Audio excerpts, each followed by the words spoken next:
Caribbean সাগরের জলে এখন নয়া আগুন জ্বলে। মুখোমুখি যুক্তরাষ্ট্র ও ভেনেজুয়েলা, দুই দেশের মধ্যে টানটান উত্তেজনা। সম্প্রতি ক্যারিবিয়ান অঞ্চলে টানা কয়েকদিন ভেনেজুয়েলার ছোট ছোট নৌকায় যুক্তরাষ্ট্রের হামলায় রীতিমতো যুদ্ধের ডামাডোল বাজছে।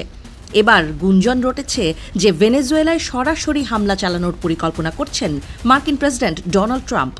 তবে এই নিয়ে এখনও চূড়ান্ত সিদ্ধান্ত হয়নি। শনিবার 3টি সামরিক সূত্রের বরাতে এই তথ্য জানিয়েছে সংবাদ মাধ্যম সিএনএন। গত 2 মাস ধরে ভেনেজুয়েলার আশপাশে ক্যারিবিয়ান সাগরে সামরিক শক্তি বাড়াচ্ছে যুক্তরাষ্ট্র। সেখানে যুদ্ধজাহাজ, যুদ্ধবিমান, বোমারু বিমান, মেরিন সেনা, ড্রোন এবং গুপ্তচর বিমান মোতায়েন করা হয়েছে।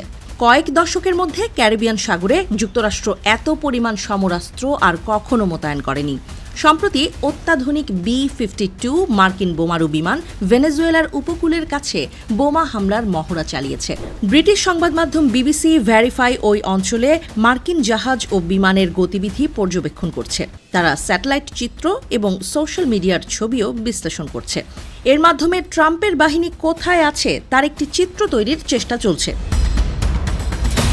23 অক্টোবর পর্যন্ত ওই অঞ্চলে 10টি মার্কিন সামরিক জাহাজ দেখা গেছে।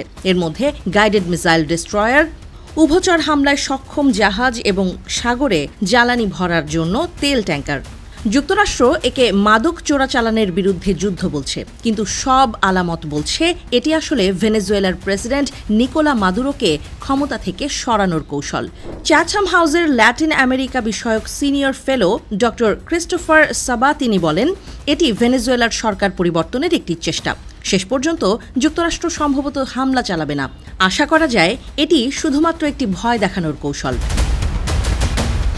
তার মতে, ক্যারিবিয়ান সাগরের আশেপাশে এত বড় পরিসরে সমরাস্ত্র মোতায়েন আসলে যুক্তরাষ্ট্রের শক্তি প্রদর্শনের চেষ্টা।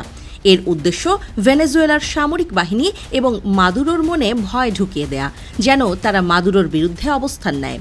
বিভিন্ন গণমাধ্যমের তথ্য বলছে ভেনেজুয়েলার প্রেসিডেন্ট মাদুরোকে সরাতে চায় মার্কিন প্রশাসন। 2016 সালেও মাদুরো সরকার পরিবর্তনের চেষ্টার বিরুদ্ধে প্রচারণা চালিয়েছিলেন ডোনাল্ড ট্রাম্প। এবার ক্ষমতায় এসে মাদুরোকে গ্রেফতারের তথ্যের জন্য পুরস্কারের অঙ্ক বাড়িয়ে $50 মিলিয়ন করেছে যুক্তরাষ্ট্র। এটি মাদুরোর বিশ্বস্ত ও ঘনিষ্ঠদের তাকে ধরিয়ে দিতে উৎসাহিত করার একটি চেষ্টা বলে মনে করছেন অনেকেই। ভেনেজুয়েলার আইন অধ্যাপক এবং CSIS থিঙ্ক ট্যাঙ্কের senior fellow Jose Ignacio Hernandez বলেন, ভেনেজুয়েলার ক্ষমতাবানদের কাছে $50 মিলিয়ন কিছুই না।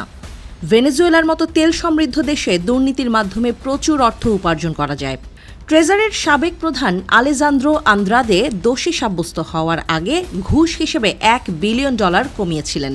তাই পুরস্কার ঘোষণা করে মাদুরো সরকারের পতনে কতটা কার্যকর হবে সেটি নিয়েও সন্দেহ করছেন অনেকে। এই পরিকল্পনায় ব্যর্থ হলে যুক্তরাষ্ট্র আকস্মিক হামলা চালাতে পারে বলে শঙ্কা থেকেই যাচ্ছে বলেও মনে করছেন তারা।